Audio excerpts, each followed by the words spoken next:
por ativismo, a resistência daqueles que não querem aceitar coisas que podem ampliar, e, aliás, essa mesa eu acho que é fundamental para a gente poder tratar de temas importantes. Obrigada, doutor Cláudio. Vou chamar agora o Reginaldo Arcuri, que é da Farma Brasil, para a gente começar a tratar um pouco também desse lado importante da indústria farmacêutica e do complexo industrial da saúde, que é a área que os nossos dois próximos painelistas estão atuando.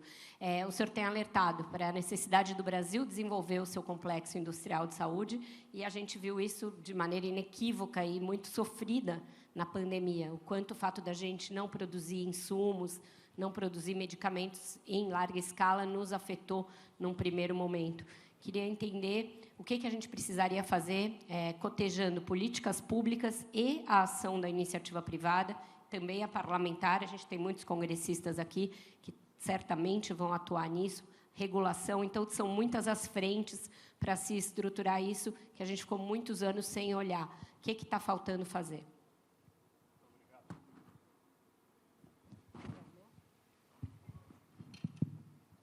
Muito obrigado, Vera. Agradecer também ao Grupo Esfera, doutor João, doutora Camila, o privilégio do convite.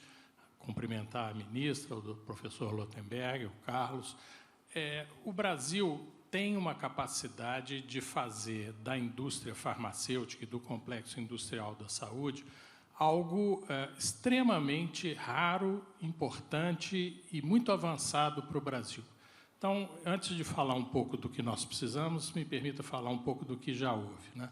Se a gente olhar para 30 anos atrás, o Brasil não tinha uma grande indústria farmacêutica no Brasil, o Brasil não tinha SUS e enfrentava sérios problemas. A partir da Constituição de 88, da Lei de Patentes, da criação da Anvisa, da Lei de Genéricos, o que nós temos para ficar em alguns exemplos? Por exemplo, o Brasil foi capaz de construir, foi parcialmente impactado, mas está de novo, talvez o melhor programa de imunização mundial. O Brasil enfrentou, e ninguém nem lembra mais disso, a epidemia da AIDS com produção nacional de medicamentos.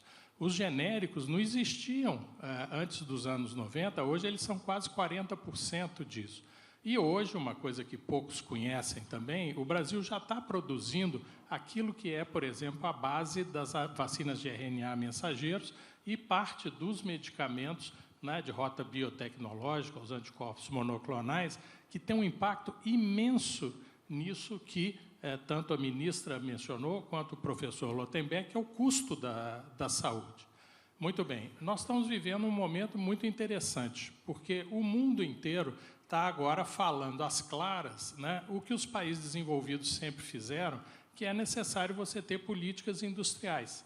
Isso, no Brasil, também virou uma espécie de anátema durante um determinado tempo, porque ficou vinculado a salvar a empresa quebrada, a favorecer gente, né? Isso tudo é muito negativo. Mas, na verdade, todos os países sempre precisaram e continuam precisando de coordenar os esforços da ciência, né? Os esforços da indústria privada a partir do governo. E é isso que nós estamos tendo uma chance nesse momento. O governo recriou o CNDI, recriou o G6, e nós temos as capacidades básicas. Você não faz uma política industrial de saúde sem ter, primeiro, indústria, né? Medicamento não é uma coisa que alguém pode resolver, comprar um galpão, algumas máquinas e produzir. Você tem que passar isso por um ordalho infindável de registros e análises, né? Não faz isso sem ciência, né? Se o professor Lotenberg me permite usar como exemplo, não só nós temos excelente ciência nas universidades, mas hospitais como Einstein e a rede dos hospitais de excelência fazem uma coisa rara no mundo, que é você ter a capacidade de permitir que a indústria tenha onde realizar com altíssimo patamar de qualidade os seus estudos clínicos, que é de onde vêm efetivamente os medicamentos. Então, eu acho que a gente tem uma grande chance, tem todas as pré-condições para isso, e precisamos, depois, se for possível, estenderia um pouquinho, trabalhar o que você falou e que eu ouvi nos debates anteriores, que é a coisa mais crítica nisso e que não custa dinheiro, que é a qualidade da regulação. Obrigado. A gente vai falar de regulação, com certeza, mais detalhadamente.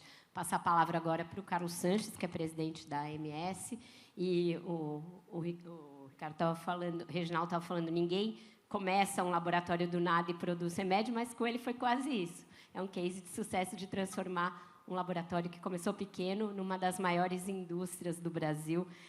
E o genérico teve um grande papel nesse boom, nesse salto.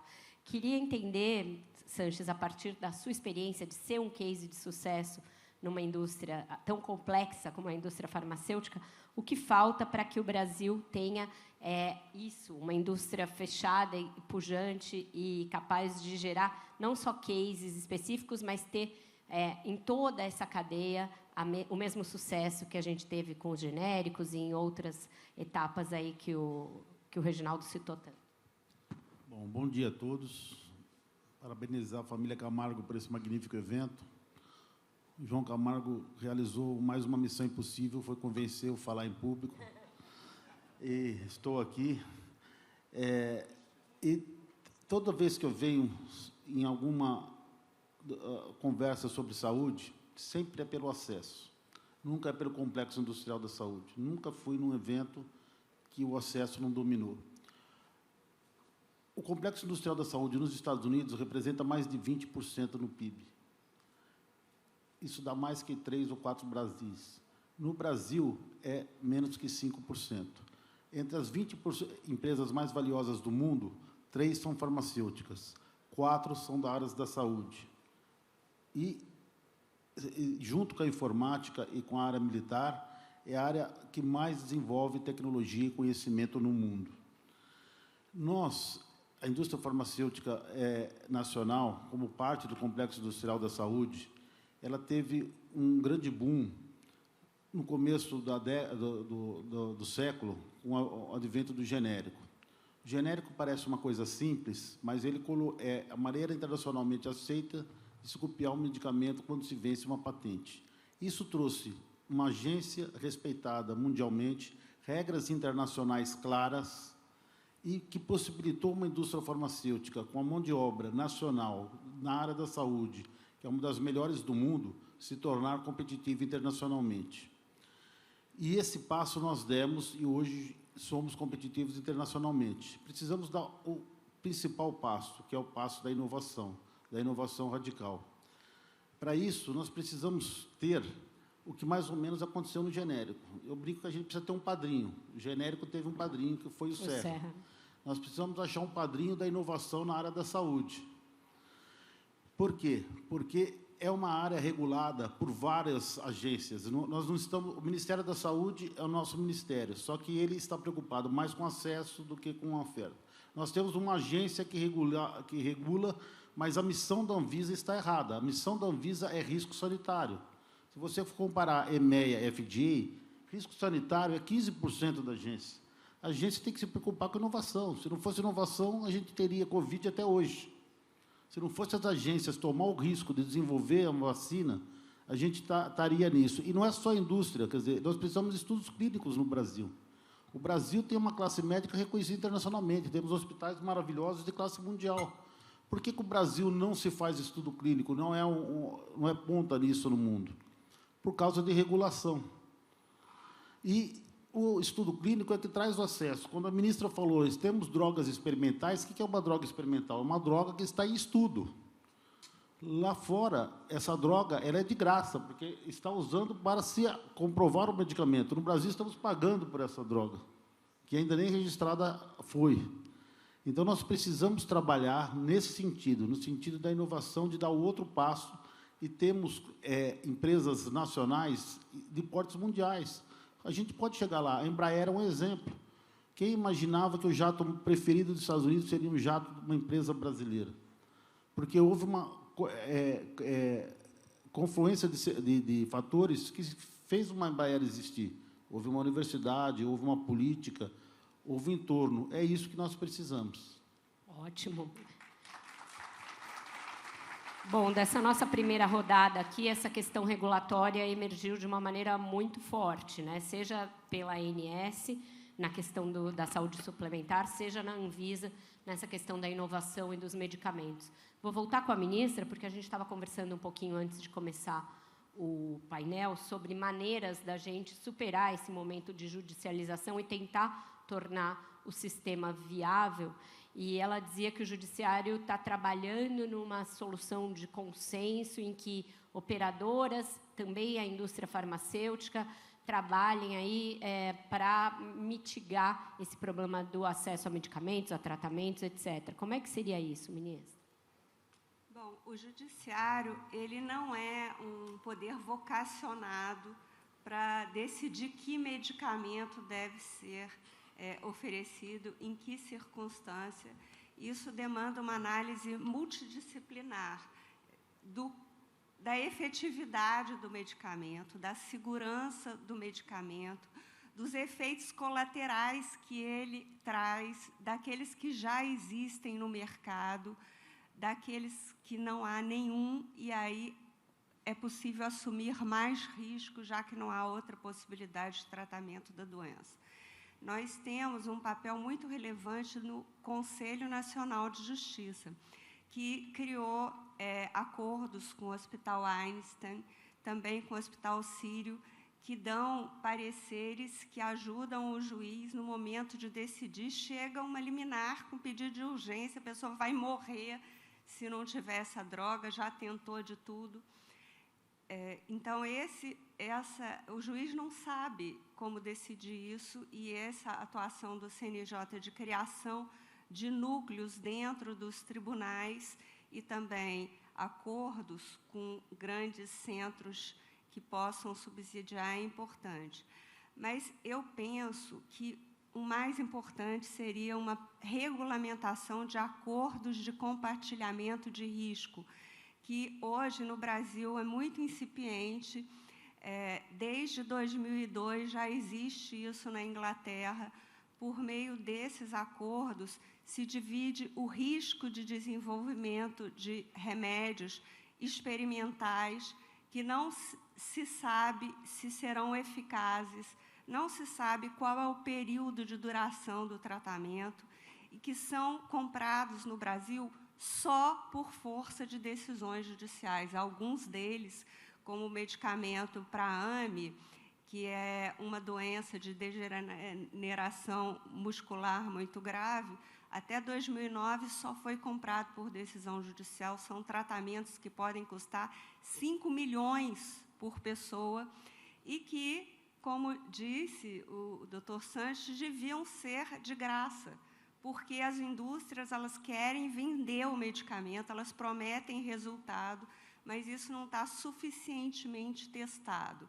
Então, na Inglaterra e em outros países, existem esses acordos de compartilhamento de risco, por meio do qual a indústria ganha, porque ela tem esses medicamentos expostos a uma grande parcela da população, pode-se avaliar os riscos e a efetividade, mas elas dão um desconto ou elas fornecem ciclos gratuitos desse medicamento, condiciona-se o pagamento do medicamento à prova de resultado, e isso é essencial porque, no Brasil, nós estamos pagando mais caro do que no resto do mundo por medicamentos que ainda estão em fase de teste e muitas vezes podem não ser efetivos. Sanches quer falar um pouco a esse respeito da viabilidade pelo lado da indústria de se fazer acordos desse tipo? Olha, eu tenho um problema, eu sou muito franco. Isso é bom. Esse problema tem dois lados. Primeiro, se você tem um filho que precisa de um tratamento de 5 milhões, ele morre, você vai mover o mundo para salvar. Ao salvar um filho de 5 milhões, você vai estar deixando morrer vários filhos no SUS de R$500 ou R$1.000 por atendimento básico, como o Lotenberg falou. Esse é um problema que eu acho que é insolúvel, porque quando o filho é teu, você quer salvar, e no sistema é isso que acontece. Eu acho que é muito difícil, e o Brasil está permitindo isso em algumas coisas, você importar uma droga não aprovada por uma agência. Não existe isso. A agência sanitária é uma agência respeitada que foi criada para aprovar. Existem drogas experimentais. Drogas experimentais têm que ser tratadas como experimental, não como uma droga usada. Muito da indústria, saiu no jornal, uma semana passada, um dos maiores jornais brasileiros, indústrias ensinando associações de pacientes, ensinando advogado a criar essa situação. Então, esse é um mercado, por isso que existe isso.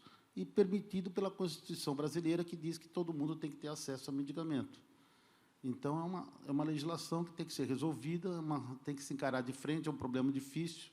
Quando acontecem esses casos, são casos midiáticos, a imprensa mostra, ó, uma criança tomou um remédio de 5 milhões e ficou boa, e ficou mesmo, mas não mostra o que acontece depois na fila do SUS, porque esses 5 milhões foram, porque o dinheiro é contado. Agora, de novo, o que precisa é o país participar de inovação. Você tem indústrias fortes de pesquisa, trazer pesquisa para o Brasil. Não falo nem só a indústria do estudo clínico. Por que não fazer? Isso, antigamente, o Brasil não queria, porque, quando se fazia estudo clínico antigamente, era para se usar a cobaia dos países subdesenvolvidos. Isso na década de 50. Hoje, o Covid mostrou que quem, na vacina, não quis ser candidato para ser testado. Quer dizer, mostrou que o estudo clínico hoje é acesso, é o primeiro acesso à inovação. Acho que, nesse aspecto, você e a ministra estão de acordo em relação aos estudos clínicos. Não, eu concordo com a ministra em gênero, número e grau. Eu acho que a gente precisa trazer e dividir o joio do trigo. Tem medicamentos que realmente precisam ser dados. A lista do Ministério tem que ser atualizada. É uma lista que não está totalmente atualizada. Então, sim, ela tem que melhorar, mas tem muito abuso. Agora ela é atualizada semestralmente. Vai ser atualizada. Vou chamar o Lotenberg para essa conversa que está esquentando, porque ele já teve dos dois lados do balcão. Já foi secretário, já teve aqui na pesquisa, em vários lados, na iniciativa privada.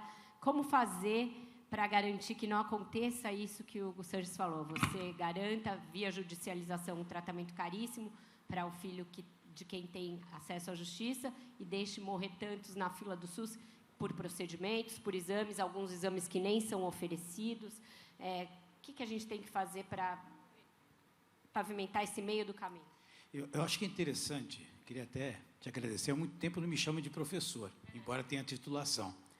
A questão é o seguinte, nós temos um dilema para ser equacionado, que é justamente a questão da longevidade com a sustentabilidade do sistema, que depende, efetivamente, de incorporação tecnológica. Agora, se a gente olhar quais foram as razões que nos trouxeram até o presente momento, com uma expectativa de vida aumentada, não foi a tecnologia sofisticada, foram medidas sanitárias. Então, este ponto ele é absolutamente vital para que a gente faça as coisas com bases científicas. Sanches apontou bem, quer dizer, cita um caso que foi bem. Será que tem evidência científica ou foi um acaso? Então, não estou discutindo o tratamento da AMI específico, que não é 5 milhões, já é 7 milhões. Por quê? Porque o abuso está matando a medicina do Brasil e do mundo. É o desperdício, são as fraudes, é a pressão por parte da indústria, muitas vezes imprópria, que quer se transformar num professor de farmacologia dos médicos. E essa falta de visão mais ampla está faltando. E daí talvez eu faça um resgate, que foi o ponto inicial da minha conversa. Também aqui a saúde digital vai mudar esse cenário.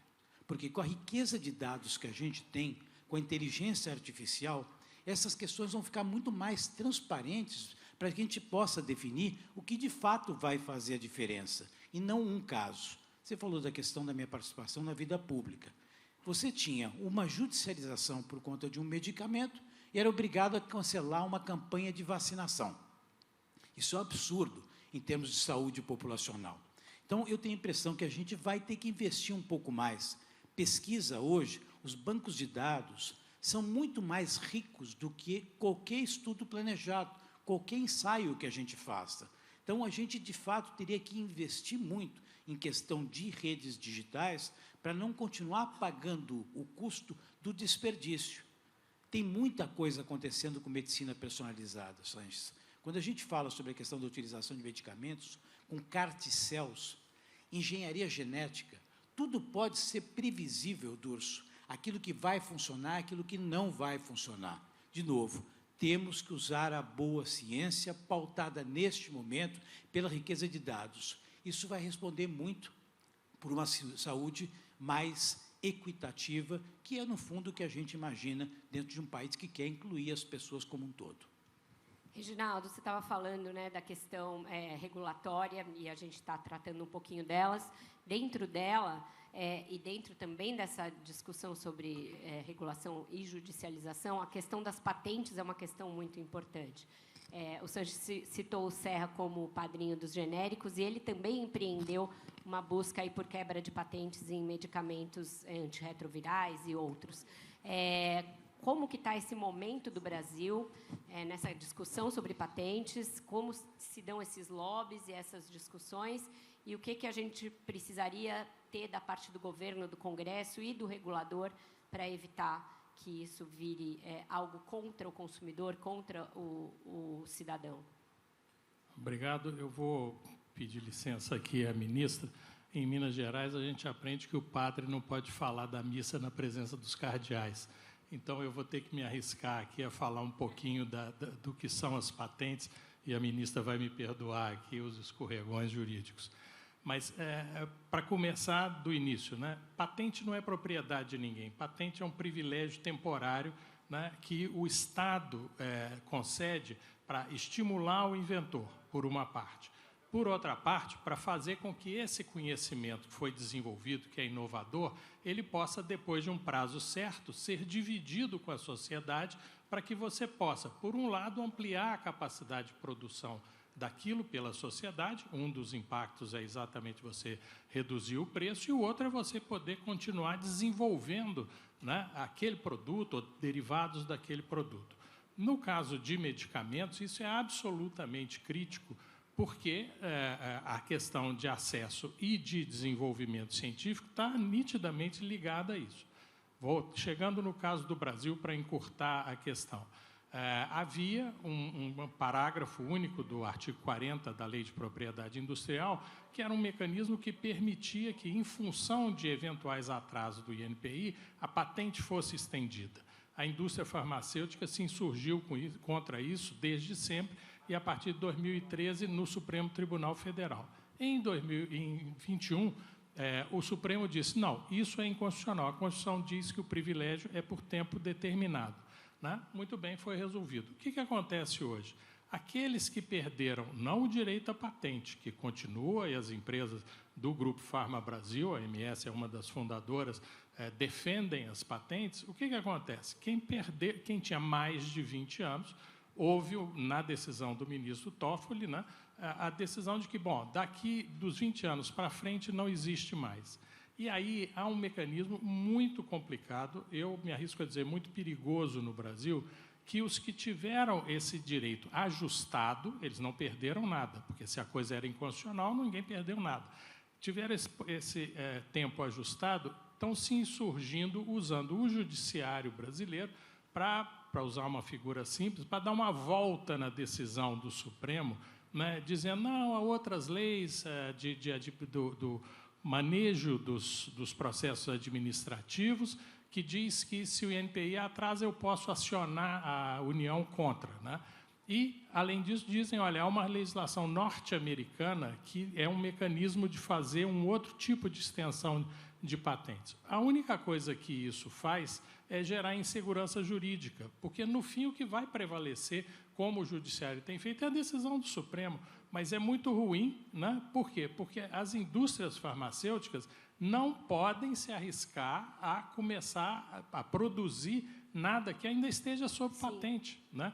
Então, de novo, quer dizer, nós estamos contando muito com o Judiciário, que tem tido, a nosso juízo, uma percepção muito objetiva disso, né, para que a gente possa fazer, e é o que nós queremos mesmo, que a patente seja um instrumento de desenvolvimento e de ampliação de acesso, e não uma reserva de privilégio. Obrigada. Bom, nosso tempo está acabando aqui, mas chegou uma pergunta da plateia, eu vou direcioná-la à ministra, que eu acho que é quem pode responder melhor. Planos de saúde estão desligando pacientes graves e obrigando o uso do SUS, já que esses pacientes não serão aceitos em outra operadora. O que o Judiciário, o que a Justiça pode fazer nesses casos para assegurar o direito desse usuário? Bom, se o plano de saúde ainda existe, existe muitas ações na Justiça questionando essas situações individuais, porque o desligamento pode ter vários motivos, inadimplemento, por exemplo, mas pode também ser um desligamento arbitrário que pode ter uma correção na Justiça. O mais grave é quando há a falência de um plano. A palavra não é exata falência, mas o plano se revela incapaz de continuar economicamente. E aí há um processo a cargo da ANS de oferta pública desse plano, que pode ser assumido por uma outra operadora, mas, naturalmente, ela não vai ter condição de manter na mesma condição da anterior. Ela preserva as carências, por exemplo, preserva o valor anterior por alguns meses, mas isso é uma bola de neve. Então, a única solução para isso ela é regulatória, ela é macro, cai nessa questão da indústria, do comprometimento, regulação de riscos. Não há uma solução mágica, infelizmente. Então, vocês viram aqui pelo nosso painel que todas essas discussões são muito complexas. Elas envolvem vários atores e várias instâncias. A gente está longe de ter conseguido cobrir tudo, mas ficou aqui um chamado para a reflexão de todos, os congressistas que estão aqui, os ministros de instâncias aí do judiciário ou de órgãos de controle como o TCU, a indústria, os médicos, enfim, tem muito dever de casa para ser feito. Agradeço aos 4 pelas colaborações muito valiosas e a todo mundo pela atenção. Até mais, gente.